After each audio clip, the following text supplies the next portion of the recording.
Muy bien, hoy vamos a tener algunas reflexiones de Marcelo, el doctor Marcelo Espinel, de la Fundación Ciudadanía y Desarrollo, quien ha estado también vinculado al tema de los diálogos o los intentos de diálogo, pero también algunas reflexiones sobre lo que va a pasar mañana, es decir, mañana, por el pedido de 47 diputados de UNES, de 46 votos de firmas que se requiere y por lo cual era obligatorio convocar a esta sesión. Se dio o se activó el famoso artículo 130 de la Constitución de la República que inicia el procedimiento para la destitución del presidente de la República por medio de una suerte de juicio, ¿no? Una suerte de una sesión y que necesita 92 votos, una mayoría calificada de la Asamblea Nacional para lograrlo. También damos el más cordial saludo a Andrea Medina. Frida, para los que le conocen en las redes sociales, en Twitter, le había invitado a Frida porque ella estuvo esta tarde en la Asamblea de la CONAIE, o sea, estuvo en el Ágora, que horas después sería desalojada violentamente por los gases de la Policía Nacional. Y de alguna manera conversó con personas ahí de base y queríamos tener con ella no solo la información de lo que ella pudo adquirir de primera mano, sino también sus reflexiones de lo que ha pasado a partir del anuncio del presidente de la República a las 4 de la tarde y cómo se está viendo, tal vez desde el lado más, eh, desde un lado más activista, más de Quito, del sur de Quito también, la situación que está pasando el país. Estamos esperando también a Gabriel Hidalgo, que ofreció conectarte con nosotros, sin embargo entendemos que se conectará más tarde. Entonces, Fermín, este es nuestro plan ahora, este es nuestro proyecto de programa y quería más bien empezar con Andrea Medina. Muy buenas noches. Cuéntanos, Andrea, tú que estuviste en la asamblea, ¿cuáles son tus impresiones, tus reflexiones sobre lo que ha pasado? Muy buenas noches. Hola con todos. ¿Sí me escuchan? Sí, perfectamente, gracias. Perfecto. Eh, ¿Qué puedo contar yo de lo que vi hoy en la Casa de la Cultura? Eh, Enfatizaron mucho en la paz. Eh, Incluso una de las intervenciones me impactó mucho porque una líder indígena se levantó, tomó el micrófono y dijo, ¿desde cuándo nosotros agredimos a policías? Los policías nacieron de nuestro pueblo, nuestros policías son hermanos. Y regresaba la reacción del resto de la asamblea y la reacción fue de un apoyo masivo. Entonces, toda la asamblea trataron de enfatizar la paz hacia los quiteños, la, el legado siempre del movimiento indígena de trabajar por el pueblo. Eh, Sin duda, yo no solo fui como a observar, desde hace muchos años comparto y acompaño al movimiento indígena, sobre todo al colectivo de las mujeres amazónicas, en sus luchas desde mucho tiempo atrás. Entonces, yo puedo decir que lo que hoy noté en la Casa de la Cultura son avances 100% convencidas de una lucha por sus derechos, una lucha por el olvido. Ellos sienten profundamente un olvido durante un año de parte de Guillermo Lazo. Comentaban que intentaron un año dialogar con el gobierno y es realmente lo que más me llama la atención de los gobiernos es porque siempre subestiman al movimiento indígena, peor después de octubre de 2019. Los indígenas vienen, dejan cartas, eh, a lo mucho les reúnen con los delegados y ahí queda, solo queda para la foto. Entonces, creo que si empezamos a señalar culpables,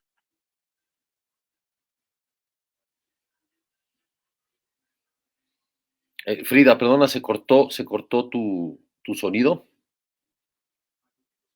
Andrea.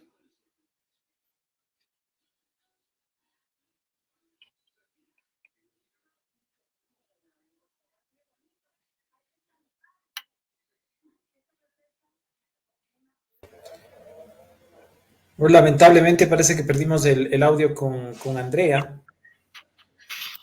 Andrea, por favor, si puedes salir y volver a entrar, a veces mejora cuando tú haces eso. Por favor, sal y vuelve a entrar y te esperamos aquí. Sí, Andrea, por favor, vuelve a ingresar porque perdimos tu audio hace un minuto y entonces para volver a conversar. Bueno, mientras tanto podemos conversar con Marcelo Espinel, quien también está con nosotros. Marcelo, el conflicto político ha pasado ahora a la Asamblea una vez que la oposición correísta plantea activar el artículo 130, numeral 2 de la Constitución. En la Constitución está, cabe señalar, la posibilidad de la destitución por parte de la Asamblea del presidente de la República con una causa que es la grave crisis política o la conmoción interna, la grave conmoción interna. ¿Cuál es el procedimiento para esto? Es decir, simplemente se reúnen, mañana votan, lo destituimos, o cómo debe ser el procedimiento para poder implementar este proceso. El micrófono, por favor. Fermín, Juan Carlos, buenas noches. Es un gusto poder estar aquí junto a la audiencia de Plan B. Son lamentables los momentos que están atravesando nuestro país en este momento. Y bueno, al respecto de lo que tú señalas, yo creo que es necesario empezar por el hecho de que lo que está haciendo Virgilio Saquicela simplemente es cumplir con la ley. Esta es una de las atribuciones que tiene la Asamblea Nacional, discutir al respecto de una posible destitución del presidente de la República si es que un grupo de asambleístas, en este caso la tercera parte de los miembros, considera que se encuentra el país en una grave crisis interna, en que existe conmoción interna dentro del país. El procedimiento, ¿cómo empezó? Precisamente con esta petición formal de la tercera parte de los asambleístas hacia el presidente de la Asamblea Nacional de que se convoque una sesión para tratar este tema. Virgilio Saquicela ha convocado esta sesión que se dará el día de mañana y los asambleístas aquí podrán debatir al respecto de la existencia o no de esta crisis interna. Pero la ley también es clara en el sentido de que señala que el presidente de la República tendrá la oportunidad de presentar sus pruebas de cargo o de descargo. Y a partir de este momento se dará el debate. Y los asambleístas, si llegan a reunir una mayoría calificada, es decir, 92 votos, pueden resolver la destitución del presidente de la República. Para ello, el vicepresidente de la República asumiría el poder únicamente hasta que se realicen elecciones anticipadas, que esto podría tomar entre 4 a 6 meses. Y estas elecciones anticipadas sería tanto para presidente de la República, así como también para los integrantes de la Asamblea Nacional. Es necesario señalar aquí también lo siguiente, Fermín, que la Asamblea Nacional tiene un plazo de 72 horas para resolver esto desde que culminan los procedimientos legislativos. Es decir, que cuando el presidente de la Asamblea Nacional considere que se ha agotado el debate, la Asamblea Nacional podría tomarse 72 horas para decidir este tema. Entonces, no es algo que se va a realizar de forma inmediata, sino que tiene su tiempo. Por eso es que se deja abierta esta posibilidad de que el presidente de la República, ante un posible inminente proceso de destitución, pueda activar por su parte la muerte cruzada a través de un decreto ejecutivo, que es un proceso mucho más expedito. Ahí, Marcelo, no sé si escuché mal, pero tú mencionabas que lo que va a discutir la Asamblea es si hay o no conmoción interna. Yo creo que todo el mundo, el propio decreto de excepción, de estado de excepción, habla de una conmoción interna, digamos, eso es un hecho, es lo que estamos viviendo. Tal vez la pregunta y lo que tendrían que demostrar los asambleístas, sobre todo los de UNES, es que el presidente de la República es el culpable de esta conmoción y de los efectos que esta tenga, ¿cierto? Yo no lo veo de esa manera, Juan Carlos, porque la Constitución es clara. Dice, la Asamblea Nacional podrá destituir por grave crisis política y conmoción interna. Yo creo que aquí más estamos ya en una esfera muy política. Si es que hay 92 votos que consideran que el presidente tiene que dar un paso al costado, ya los argumentos pasarán a segundo plano. Y tal vez ahí es donde la izquierda democrática, el Partido Social Cristiano y la bancada de Pachacutic ya le dieron un mensaje claro a los asambleístas de UNES de que no estaban a favor de una destitución del presidente, sino que estaban a favor del diálogo. Yo creo que es muy difícil que se logren reunir estos 92 votos para dar paso a esta muerte cruzada.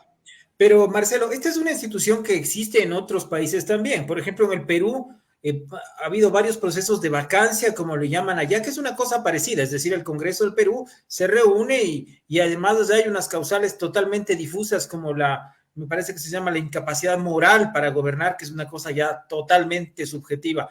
En todo caso, desde el gobierno se habla de golpismo, pero ¿cómo puede haber golpismo cuando se está recurriendo a un proceso constitucional, a una remoción que está prevista en la Constitución?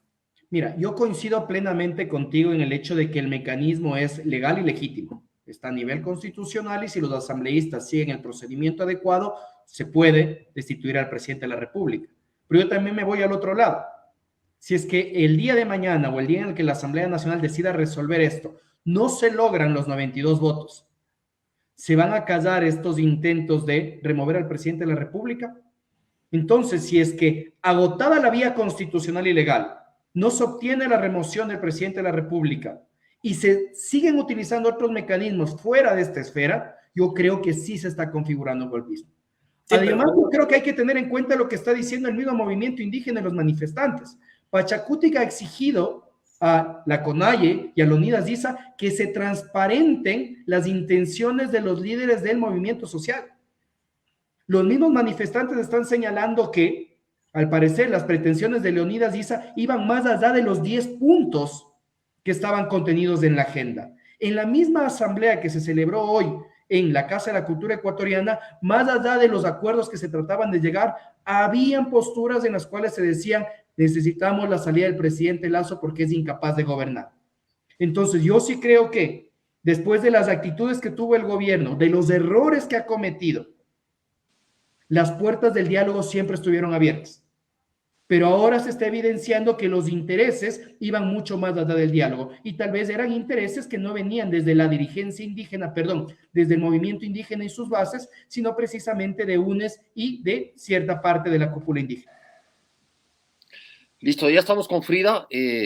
Esperamos que ya no tengamos un problema técnico. A ver, yo escuché, claro, atentamente escuchamos el discurso de Leonidas Issa, y él plantea, evidentemente, que la gente no se vaya, que se mantengan en asambleas, él habla de no abandonar a los movimientos sociales de Quito. Al parecer ahí existen sectores que ya quieren irse, que ya han visto que esto es demasiado largo, que no se podrían conseguir las cosas, pero también él dijo que se está activando, o se está activando el tema de el proceso de destitución del presidente, y dijo, ya no hay, el presidente se ha negado sistemáticamente a concedernos los 10 puntos, y ahí siento que hay como una suerte de terquedad, no sé si es la palabra, y perdóname si soy injusta con ella, pero es decir, los 10 puntos y punto, esa fue la consigna, entonces no hay nada que negociar.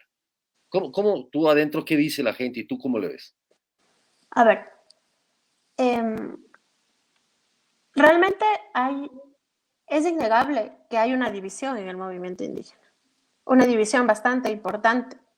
Hay la gente que apoya a Yacu y la otra parte que se mantiene respaldando a Issa. La gente que se encuentra en la Casa de la Cultura cree 100%, o en su gran mayoría, obviamente no puedo hablar por todos, pero lo que se puede percibir y se puede ver a viva voz es que los indígenas que están en la Casa de la Cultura, no solo los indígenas, eso es muy importante recalcar, porque no solo hay indígenas, hay muchos movimientos, incluso hoy tomaron la tarima las compañeras trans.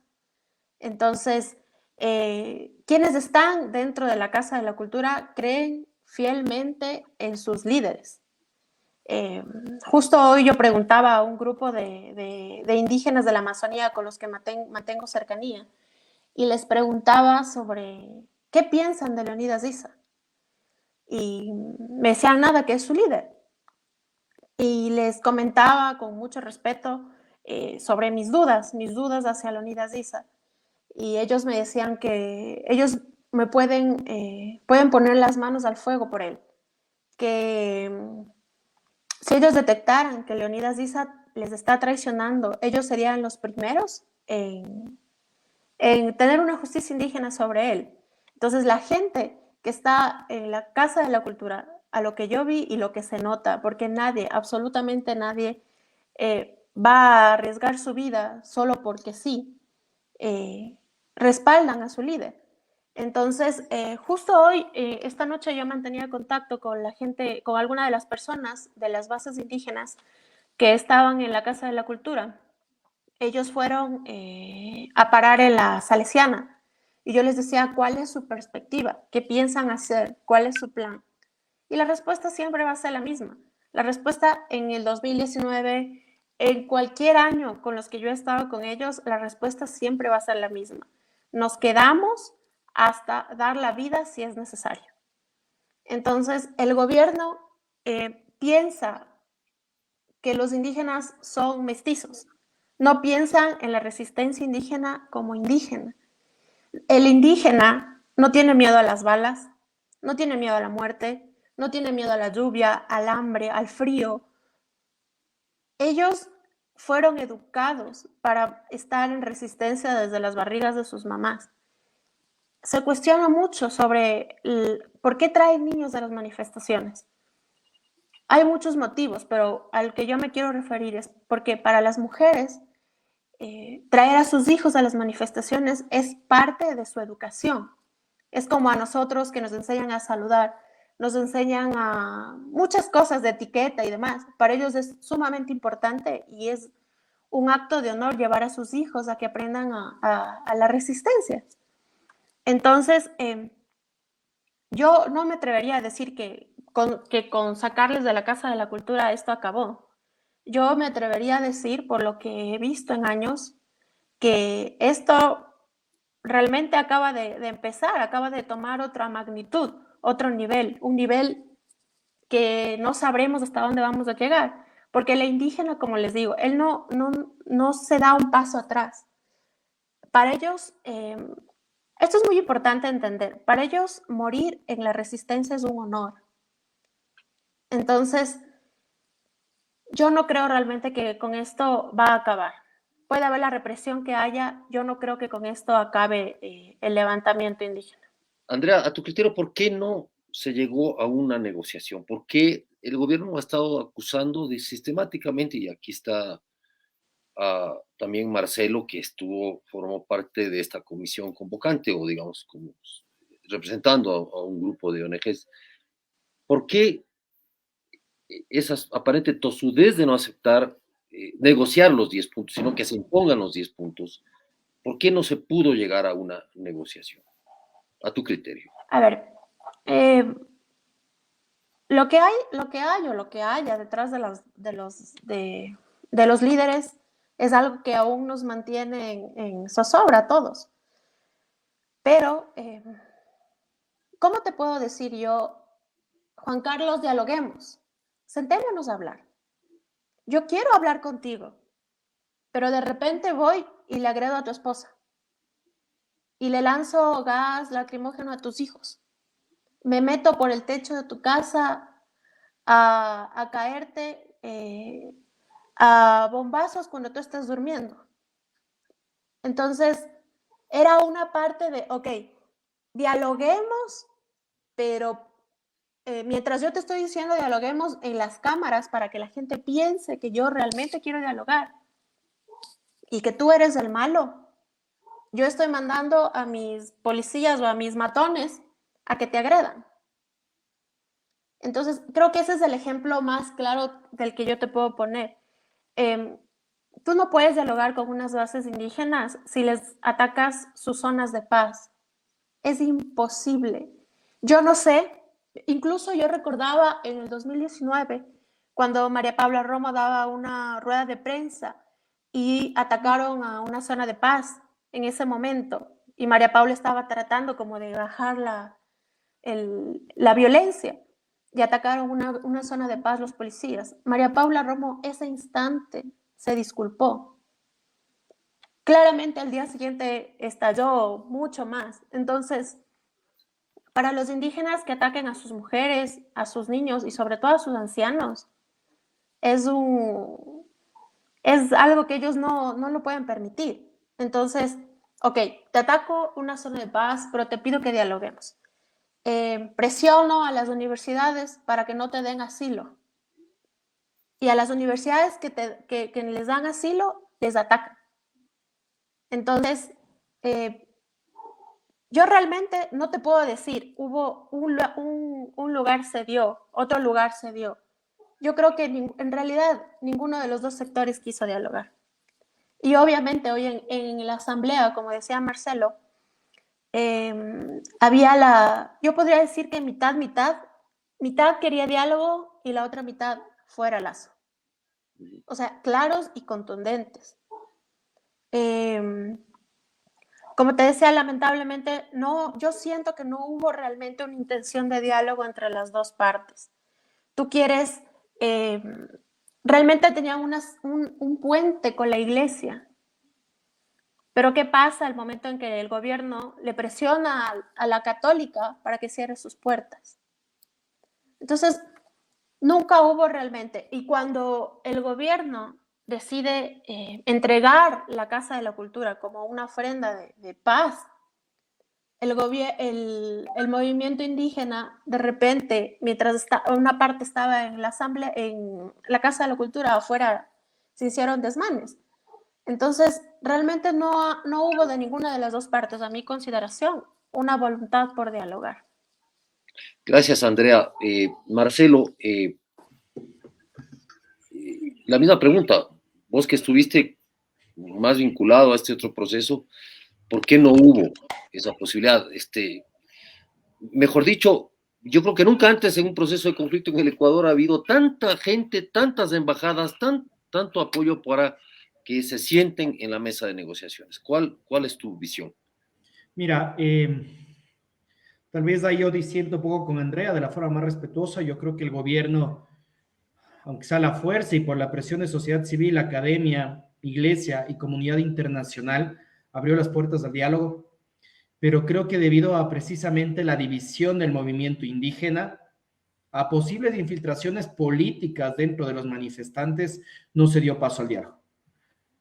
Se dieron todas las condiciones para que se dé paso a este diálogo. Incluso recuerdo una de las declaraciones de los últimos días del ministro de Gobierno en el cual le decían a las dirigencias del movimiento indígena que ellos pongan el lugar y que propongan quiénes son los mediadores.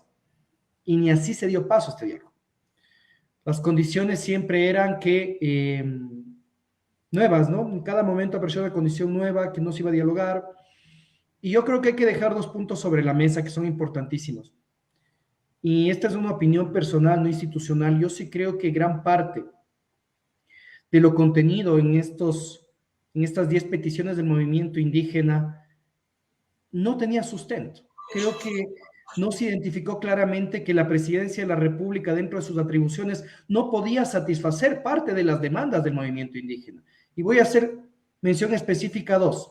El derecho a una consulta previa, libre e informada, que es un derecho que está en nuestra Constitución, pero que ese derecho no tiene que ser garantizado por la presidencia de la República, sino por la Asamblea Nacional, que es la Asamblea Nacional que está en deuda desde el año 2008 con el Estado ecuatoriano respecto a una ley que garantice este derecho de acuerdo a estándares internacionales.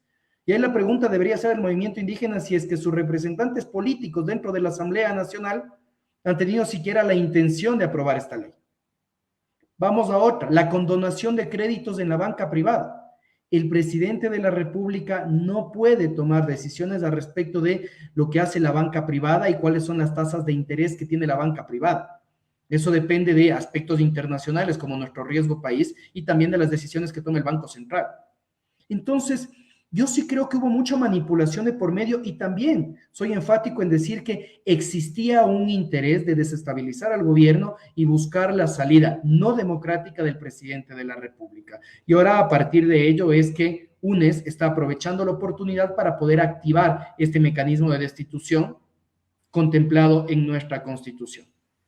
Desafortunadamente, el diálogo que podía haberse dado de forma participativa, transparente y empática, como se buscó desde las organizaciones de la sociedad civil, la academia, la iglesia, con la asistencia técnica de Naciones Unidas y la Unión Europea, no fue respondido por el movimiento indígena.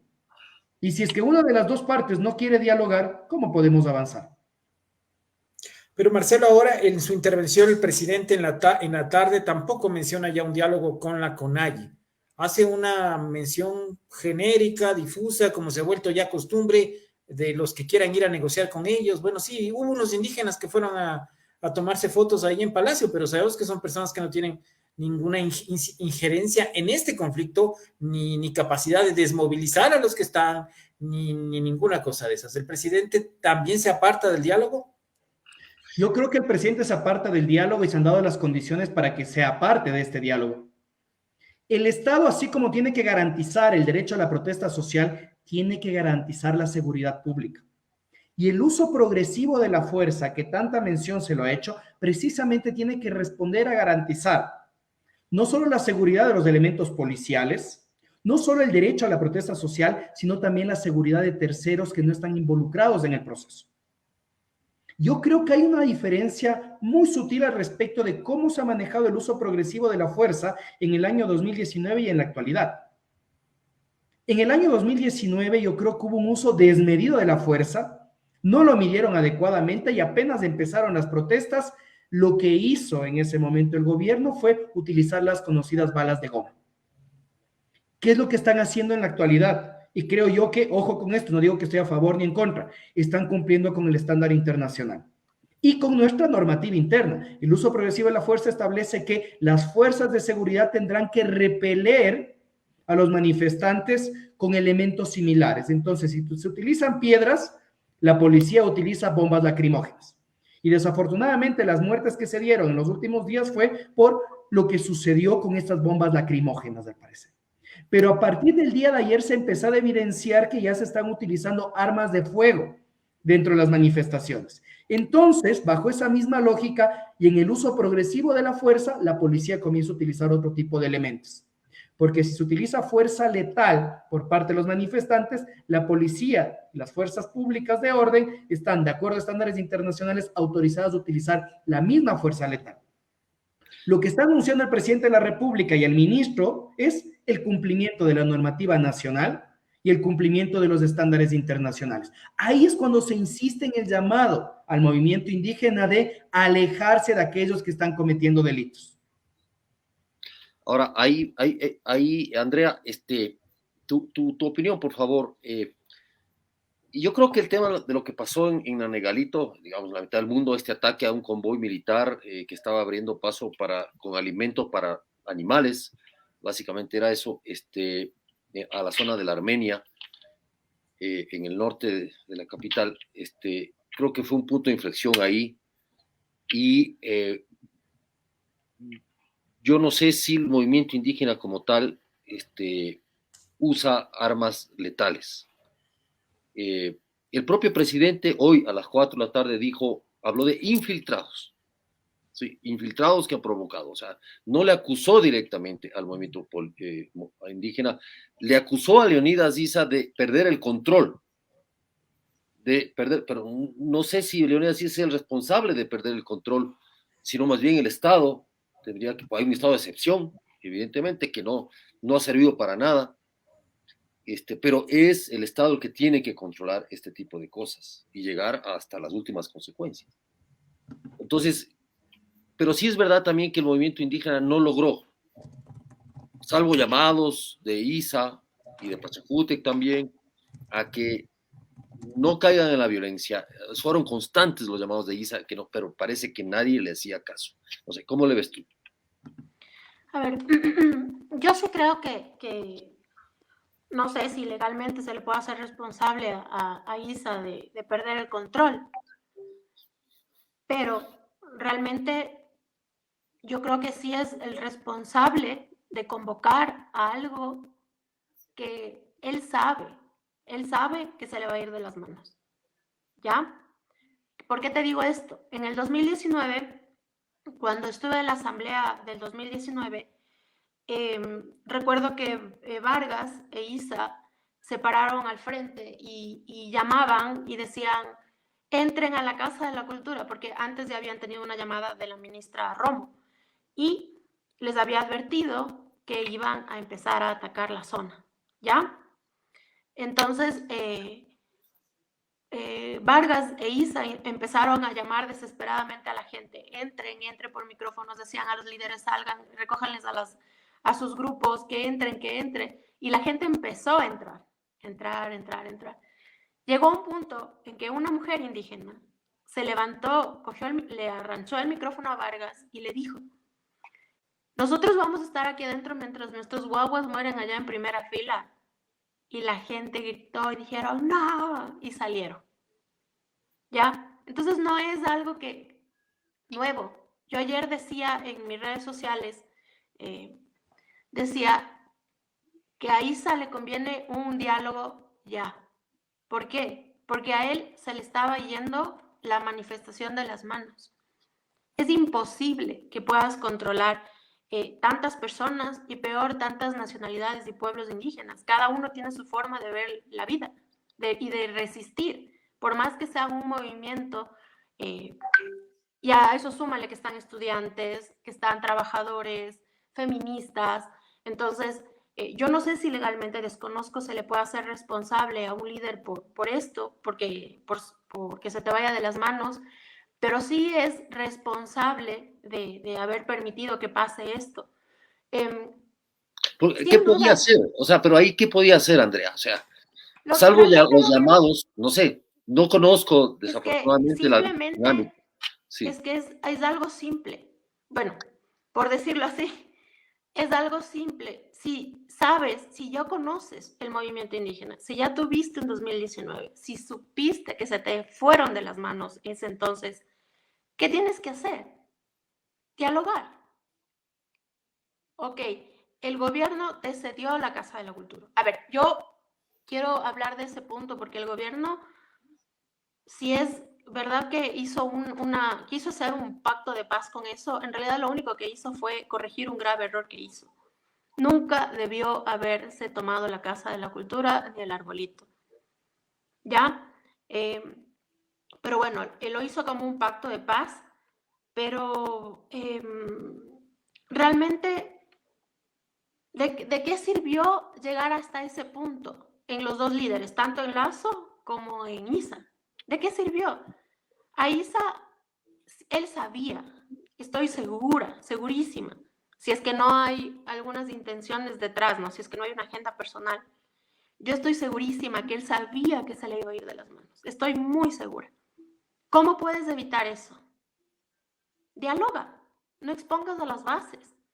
Si el gobierno ya te está cediendo una tregua, por más, pero sí, entiendo que empezaron a atacar centros de paz y demás, o sea, no puedo pensar como un movimiento indígena, pero si yo como líder sé que se me va a ir de las manos, trato de encontrar la forma, aunque sea de llegar a una tregua, hasta poder ver qué podemos hacer. Entonces Isa sí sabía que esto se le iba a ir de las manos, estoy casi segura.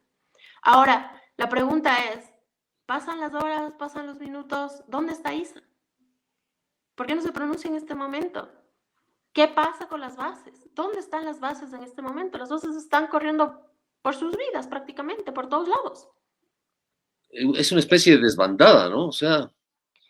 Es que tienes que...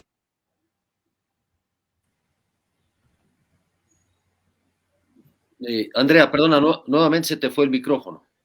Andrea.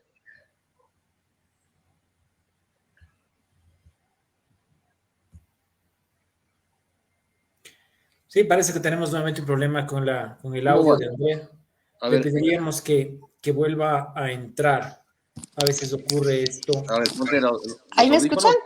Ahí sí. Perfecto, no sé qué pasa, pero les pido mil disculpas.